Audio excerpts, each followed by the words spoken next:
بسم اللہ الرحمن الرحیم۔ السلام علیکم۔ لوگوں کے رویوں سے پریشان مت ہوں۔ آپ پریشان ہیں کہ لوگ آپ کے خلوص کو ٹھکرا دیتے ہیں، ناقدری کرتے ہیں، لیکن اللہ آپ کا قدردان ہے۔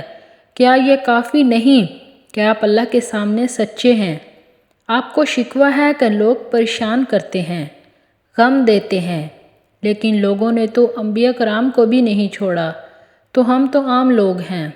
بس یہ یاد رکھیں، یہ غم اللہ تعالیٰ کی طرف سے ہمیں آزمانے آتے ہیں، اور اگر ہم صبر کریں تو ہمارے درجات کی بلندی کا ذریعہ ہیں، اور ہمیں گناہوں سے یوں صاف کرتے ہیں کہ جب ہم اللہ تعالیٰ سے ملاقات کریں گے اس وقت ہم گناہوں سے بالکل پاک ہوں گے، اس لیے کہ دنیا میں آزمائش پر صبر کیا ہوگا۔ غم نہ کریں، غم انبیاء کی میراث ہے۔ بس حق کا ساتھ دیں، حق پر جمے رہیں، خواہ اپنی جان بھی قربان کرنی پڑے۔ بہت جلد ایک نئی ویڈیو کے ساتھ حاضر ہوں گی۔ اللہ حافظ۔